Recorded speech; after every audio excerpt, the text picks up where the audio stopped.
ദക്ഷകി രേണുകയെ അപായപ്പെടുത്താൻ ശ്രമിക്കുന്നു. ശിവനാഗം അവളെ രക്ഷിക്കുന്നു. അതിഥി മന്ദിരത്തിന്റെ പൂർവ്വചരിത്രം കൂട്ടുകാരോട് പറയുന്ന ഈശ്വർ, നിലവറയിൽ നിന്നും തൽക്കാലം പുറത്തേക്ക് വരുന്ന മുത്തശ്ശി, യക്ഷിയെക്കുറിച്ചുള്ളൊരു പുസ്തകം ഗ്രന്ഥപുരയിൽ നിന്നും ഈശ്വറിന് കൊടുക്കുന്ന സ്വാതി, മേലേടത്ത് തിരുമേനിയെ കാണാൻ പറ്റാത്തതിൽ വിഷമിക്കുന്ന മുത്തശ്ശി. അവർ കാര്യങ്ങൾ നടക്കുന്നതുവരെ നിലവറയിൽ ഭജന ഇരിക്കാൻ പോകുന്നു. നാരായണനും ശങ്കുണ്ണിയും നടന്നു വരുന്നത് കാണുന്ന ദക്ഷകി. ഇനി തുടർന്ന് കാണുക.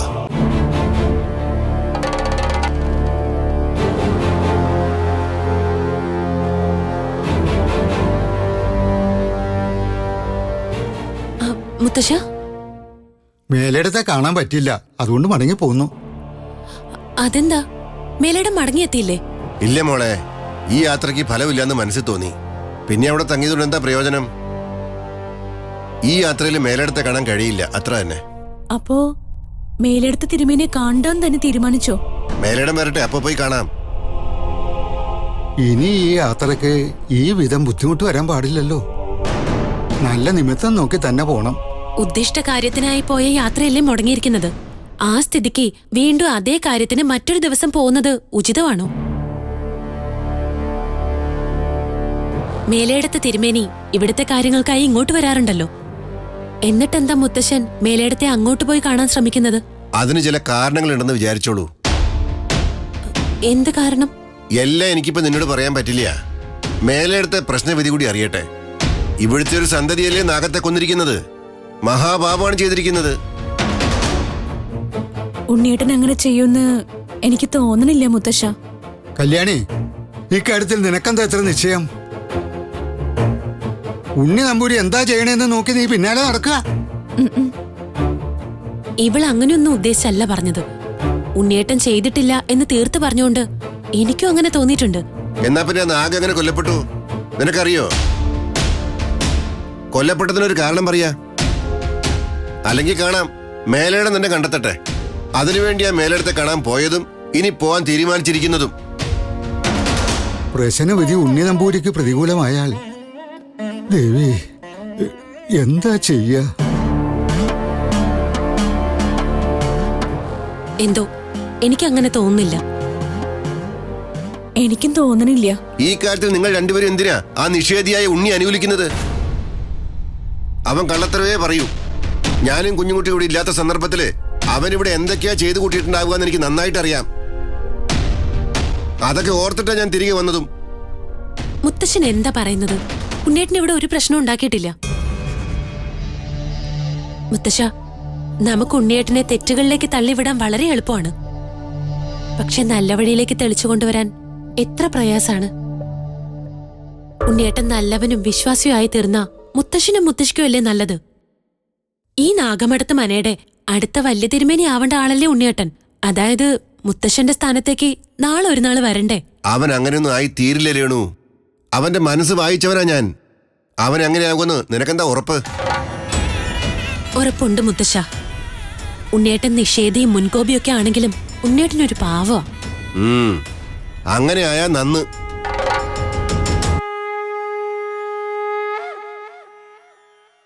ഉണ്ണി നമ്പൂതിരി ഇവിടെ ഒരു പ്രശ്നം ഉണ്ടാക്കിയില്ലെന്ന് പറഞ്ഞാ ഞാൻ വിശ്വസിക്കില്ല. ഇനി അഥവാ എന്തെങ്കിലും പ്രശ്നം ഉണ്ടാക്കിയാൽ തന്നെ നിങ്ങൾ രണ്ടുപേരും അത് പുറത്ത് പറയുകയില്ല. നിങ്ങളെല്ലാം എത്ര കൊല്ലമായി കാണുന്നവനാ.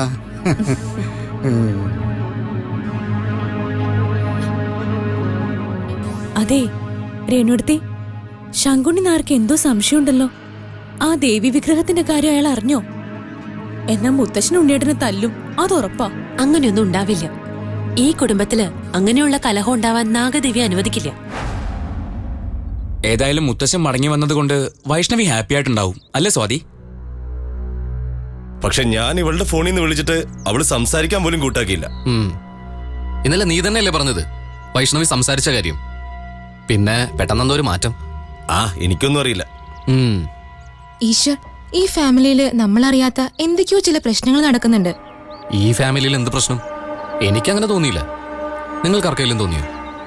എനിക്ക് വൈഷ്ണവിയുടെ പ്രോബ്ലം മാത്രമാണ് ഒരു വലിയ ഇഷ്യൂ ആയിട്ട് തോന്നിയിട്ടുള്ളൂ. വേറൊന്നുമില്ല.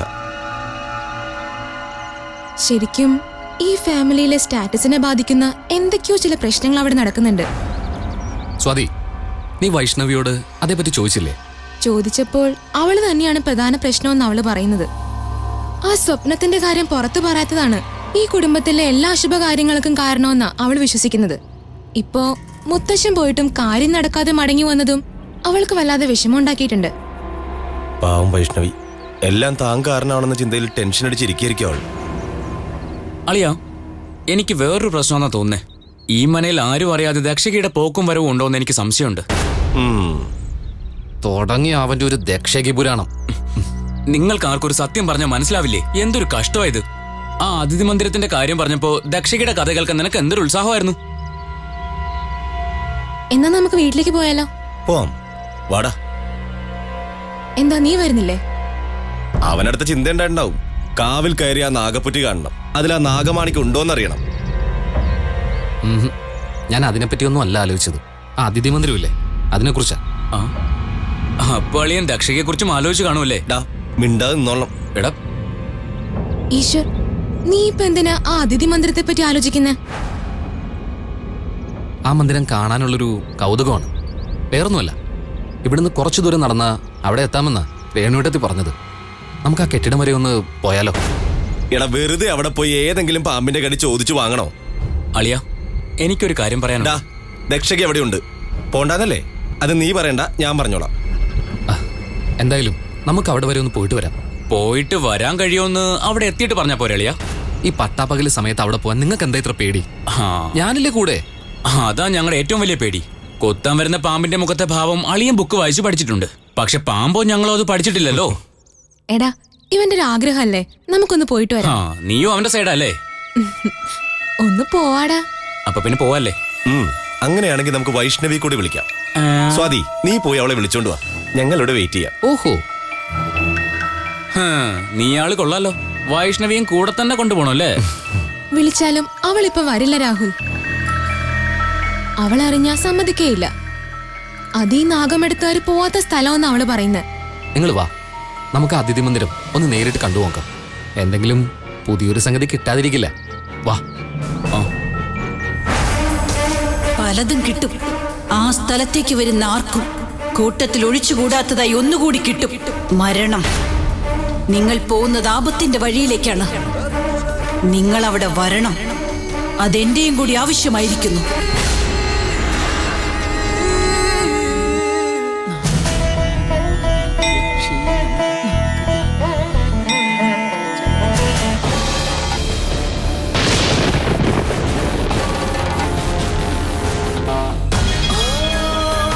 എന്റെ ദേവി, എന്താ ഇത്? വിളക്കൊരെണ്ണം മാത്രമായിട്ട് അണഞ്ഞത് എന്താ? നാഗത്താന്മാരെ, എന്താപത്താണ് നിങ്ങൾ വിളിച്ചറിയിക്കണത്? എന്തോ പ്രശ്നങ്ങളുണ്ടല്ലോ. എന്റെ നാഗത്താന്മാരെ, അനർത്ഥങ്ങൾ എന്തെങ്കിലും ഞാൻ അറിയാതെ നടക്കണുണ്ടെങ്കിൽ അത് കാണിച്ചു തരൂ.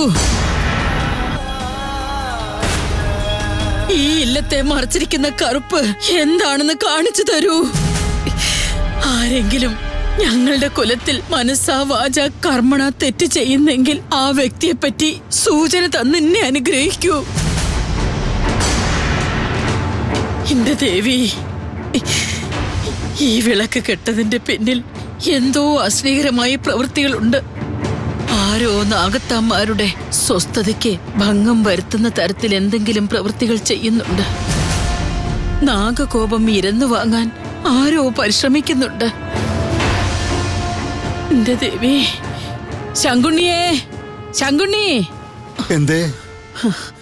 ഇല്ലത്തോ ക്ഷേത്ര പരിസരത്തോ കാവിലോ എന്തെങ്കിലും അനർത്ഥങ്ങൾ നടന്നിട്ടുണ്ടോ? അങ്ങനെയൊന്നും നടന്നതായി അറിവില്ലല്ലോ. അങ്ങനെ എന്തോ നടന്നതായി നിക്ക് കാണുന്നുണ്ടല്ലോ ശങ്കുണ്ണിയെ. എന്താ ഇപ്പൊ അങ്ങനെ ഒരു സംഭവം? ഒരു പിടിയും കിട്ടണില്ലല്ലോ. നമ്മൾ അറിയാതെ ഇവിടെ എന്തൊക്കെയോ നടക്കണുണ്ട് ശങ്കുണ്ണിയെ. അല്ലെങ്കിൽ നാഗത്താന്മാർ ഇങ്ങനെ ഒരു നിമിത്തം കാണിക്കില്ല. എന്താ ഇപ്പൊ ഇങ്ങനെയൊക്കെ ചോദിക്കാൻ കാരണം? ഒരു വിളക്കിലെ തിരി കെട്ടിരിക്കണു.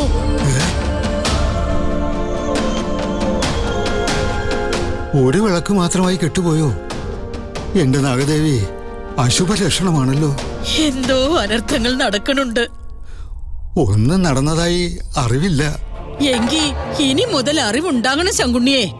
ഇല്ലത്തെ കാർന്നോമാർക്ക് പലതും കണ്ണു തുറന്ന് കാണാനുള്ള കഴിവുണ്ടാകണം. അനർത്ഥങ്ങൾ നടക്കുന്നത് തടയാൻ കഴിയണം. ഇല്ലം ഭരിക്കണവർക്ക് അതൊക്കെ തടയാൻ എന്തുകൊണ്ട് കഴിയുന്നില്ലെന്നാ നാഗത്താമാര് ചോദിക്കണത്. എന്താ ഇപ്പൊ ചെയ്യേണ്ടത്? അതുപോലെ ചെയ്യാം. എല്ലായിടത്തും ഒരു കണ്ണു വേണം. ഇല്ലത്തെ കാര്യങ്ങൾ ഇപ്പൊ പഴയതുപോലെ അല്ലെന്നാണ് നാഗത്താമാര് നൽകുന്ന സൂചന. ഓ, പൊയ്ക്കോളൂ.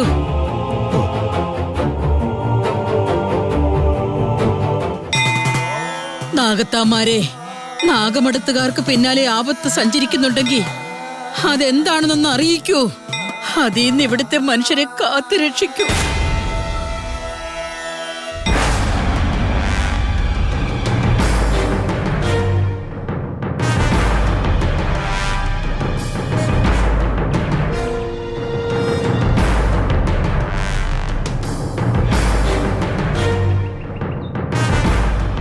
എന്താ ഈശ്വർ? നമ്മൾ പ്രതീക്ഷിച്ചിരുന്ന അതിഥി മന്ദിരത്തിലേക്ക് ഇനിയും ദൂരമാണെന്നാ തോന്നുന്നേ. എടാ ഈശ്വരേ, ഇനി അങ്ങോട്ട് പോണോ? നീ പ്രതീക്ഷിക്കുന്ന പോലെ ഒരു കെട്ടിടമൊന്നും ആയിരിക്കില്ല അത്. ഇടിഞ്ഞു പൊളിഞ്ഞ ഒരു മൺകൂന ആയിരിക്കും. അത് കാണാൻ വേണ്ടി റിസ്ക് എടുത്ത് മുന്നോട്ട് പോണോ? ഏതായാലും നമ്മൾ ഇവിടെ വരെ വന്നില്ലേ, ഒന്ന് പോയി നോക്കാം. വാ.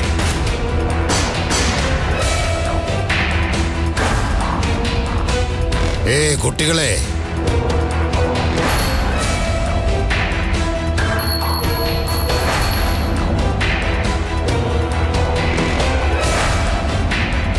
ഓ, ഏതായാലും ഈ സ്ഥലത്ത് ഒരാളെങ്കിലും കണ്ടല്ലോ. നമുക്ക് അയാളോട് ആ മന്ദിരത്തെ പറ്റി ചോദിക്കാം.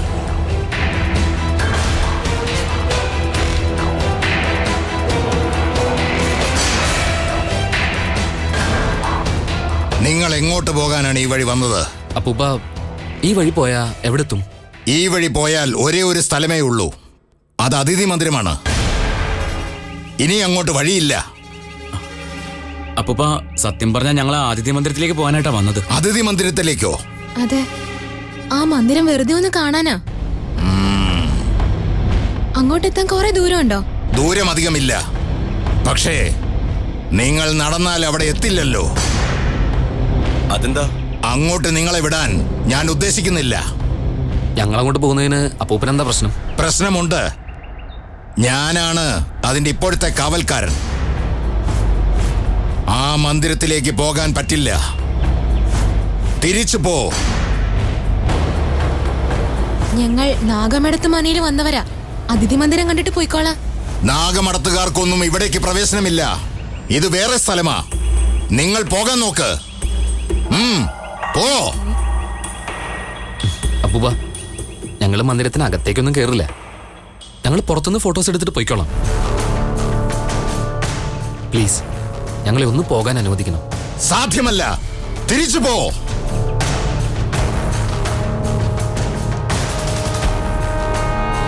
പോകാൻ. ഈശ്വർ, വാ നമുക്ക് പോവാം. എന്നാ ഞങ്ങൾ പോട്ടെ അപ്പൂപ്പ. കൊള്ളക്കളവൻ.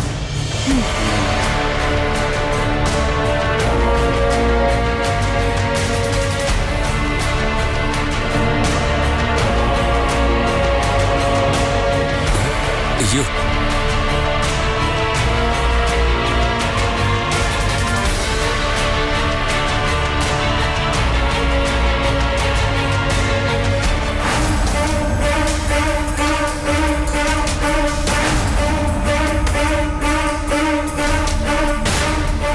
ഭാഗ്യമെന്ന് നിങ്ങൾക്കൊപ്പമാ. അതുകൊണ്ടാ നിങ്ങൾ രക്ഷപ്പെട്ടത്. നിർഭാഗ്യത്തിന്റെ ദിവസം വീണ്ടും വരും. അന്ന് ദക്ഷകിയുടെ നിഴലിൽ നിന്ന് ആരും രക്ഷപ്പെടില്ല.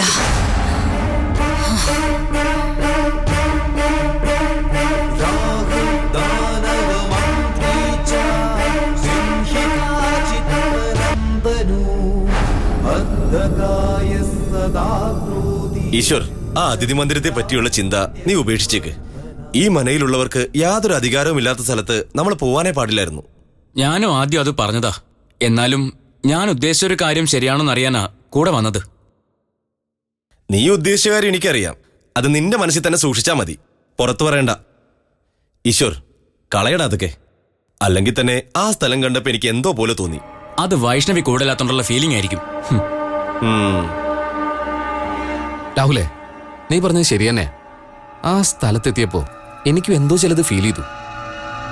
എനിക്കും ഫീൽ ചെയ്തടാ. നിനക്കെന്ത് ഫീൽ ചെയ്തു? നിങ്ങൾക്കൊക്കെ എന്താണോ ഫീൽ ചെയ്തേ അത് തന്നെ എനിക്കും ഫീൽ ചെയ്തേ. അളിയ നിനക്കെന്താ ഫീൽ ചെയ്തേ? ആ വൃദ്ധനായ കാവൽക്കാരൻ ആരായിരിക്കും? അത് അയാളോട് ചോദിക്കാൻ മറന്നുപോയി. അയാൾ പറഞ്ഞല്ലോ കാവൽക്കാരനാണെന്ന്. അയാൾ കാവൽക്കാരനാണെങ്കിൽ എന്തിനാ ആ ഭാഗത്തൊക്കെ ചുറ്റി നടക്കുന്നത്? അയാൾ അതിഥി മന്ദിരത്തിലായിരിക്കോ താമസിക്കുന്നത്? ആണെങ്കിൽ ആ പൊളിഞ്ഞ് പാളീസായ കെട്ടിടത്തില് ഇഴജന്തുക്കൾക്കിടയിൽ അയാൾ എങ്ങനെ താമസിക്കും? നീ ഇങ്ങനെയൊക്കെ ചോദിച്ചാൽ ഞാൻ കുഴപ്പത്തിലാവും. അയാളെ പരിചയപ്പെട്ട് എന്തെങ്കിലും കൈമടക്ക് കൊടുത്തിരുന്നെങ്കിൽ ആശാൻ നമ്മളെ ആ മന്ദിരത്തിലേക്ക് കൊണ്ടുപോയേനെ. അങ്ങനെ വീഴുന്ന ടൈപ്പൊന്നും അല്ല അയാൾ. എന്തായാലും അയാളൊരു പ്രത്യേക ടൈപ്പാ. അയാൾ നമ്മളെ തിരിച്ചറിഞ്ഞ സ്ഥിതിക്ക് വീണ്ടും അങ്ങോട്ട് പോവാൻ പറ്റില്ല. അതുകൊണ്ട് നീ ആ അതിഥി മന്ദിരത്തിലേക്ക് പോകാനുള്ള ഉദ്ദേശം മാറ്റിവെക്കുന്നത് നല്ലത്.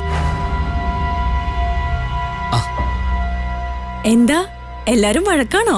വഴക്കോ? ഏയ്, ഞങ്ങൾ തമ്മിൽ ഉടക്കിയാ പോലും വഴക്കുണ്ടാക്കാറില്ല അല്ലേ അളിയാ? എന്തുവാടെ? എന്താ നിങ്ങളുടെ പ്രശ്നം? ഈശ്വരനെ കണ്ടാലറിയാലോ എന്തോ പ്രശ്നമുണ്ടെന്ന്. അത് രേണുവെടുത്തി വേറൊന്നും അല്ല രേണുവെടുത്തി, ഞങ്ങൾ ആ പഴയ അതിഥി മന്ദിരം വരെ ഒന്ന് പോയി. അത് കഴിഞ്ഞപ്പോഴാ ഈശ്വരളിയെ മൂഡ് ഓഫ് ആയത്. നിങ്ങൾ അതിഥി മന്ദിരത്തിൽ പോയോ? പോയില്ല, പകുതി വഴിയേ പോയുള്ളൂ. പിന്നെ തിരിച്ചു വന്നു. നിങ്ങൾ എന്തിനാ ആ ഭാഗത്തേക്ക് പോയത്? പോവാതിരിക്കാനായിട്ടല്ലേ ഈശ്വരന് വായിക്കാൻ ഞാൻ ആ പുസ്തകം തന്നത്? വെറുതെ ഒരു കൗതുകം തോന്നിയിട്ട് പോയതാ. ഇവിടത്തെ കാവിലെ പോലെ അല്ല അവിടെ. നല്ല വിഷമുള്ള നാഗങ്ങളുണ്ട്. അവിടെ ദക്ഷയുണ്ടോ? ദക്ഷയ്ക്ക് മാത്രല്ല, പലതും ഉണ്ടാവും. ഓ, എന്തായാലും ആപത്തൊന്നും ഉണ്ടായില്ലല്ലോ. ഇനി അങ്ങോട്ട് പോണ്ടാട്ടോ. ഇനി അങ്ങോട്ട് പോകാൻ പറ്റില്ല രേണുവെടുത്തി. പോയാ ആ കാവൽക്കാരൻ ഓടിക്കും. കാവൽക്കാരനോ? ഏത് കാവൽക്കാരൻ? ആ ഒരപ്പൂപ്പൻ. അയാളാ അതിന്റെ കാവൽക്കാരനാന്നാ അയാള് പറഞ്ഞത്. എന്താ രേണുവെടുത്തി, അയാൾ അറിയാവോ? ആ സ്ഥലത്ത് അങ്ങനെ ഒരു കാവൽക്കാരൻ ഞങ്ങളുടെ അറിവിൽ ഇതുവരെ ഇല്ലല്ലോ.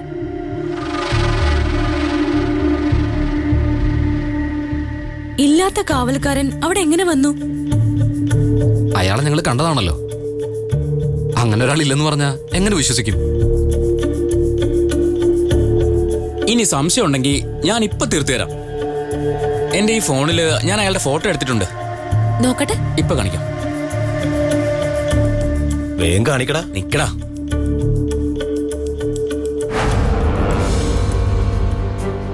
എടാ, ഫോട്ടോ കാണുന്നില്ല.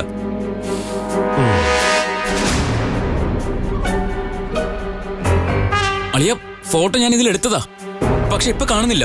നോക്കട്ടെ.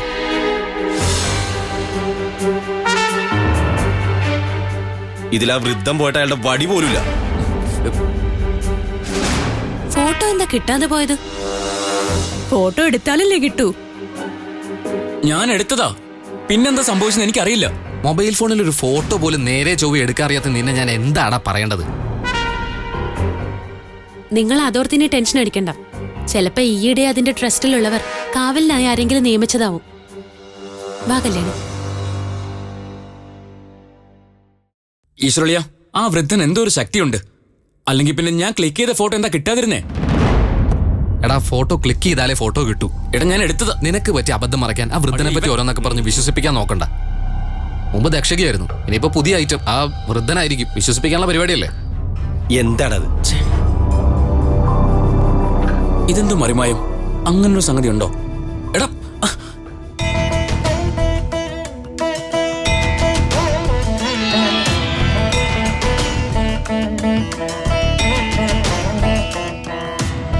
കല്യാണി, രേണുക്കുട്ടി എവിടെ?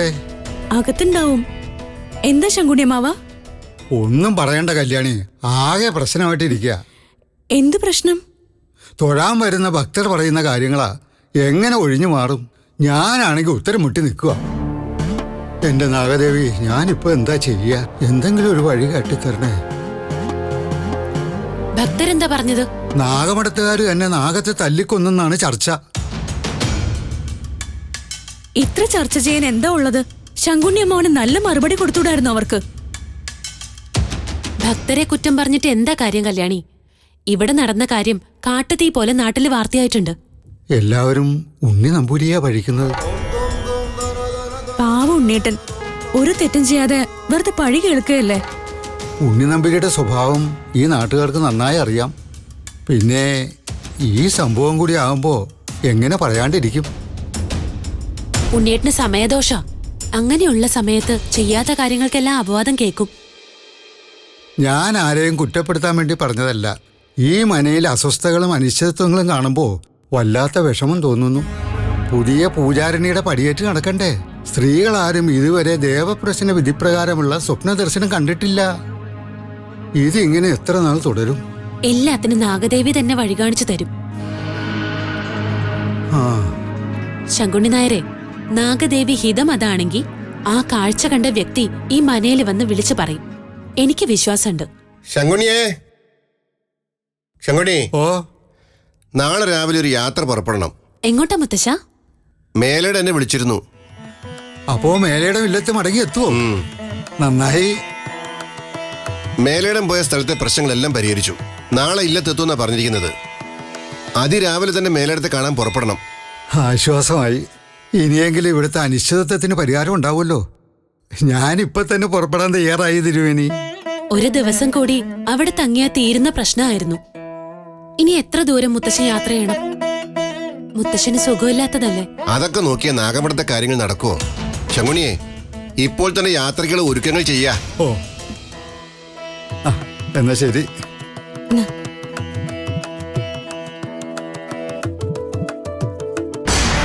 കാരണവരെ, നാളെ രാവിലെ പുറപ്പെടാൻ ഒരുങ്ങിക്കഴിഞ്ഞുവല്ലേ? ദക്ഷയ്ക്കയുടെ നിഴൽ കണ്ടാണോ പോകുന്നത്? നാളെ നിങ്ങൾ ഉറക്കം ഉണർന്നില്ലെങ്കിലോ? കാരണവർ അതാലോചിച്ചോ? നാഗമഠത്തുള്ളവർ ദക്ഷയ്ക്കയുടെ നിഴൽ കടന്ന് നാളെ പോവുകയില്ല. അതാണ് സംഭവിക്കാൻ പോകുന്നത്. സർവവിനാശകദക്ഷകീ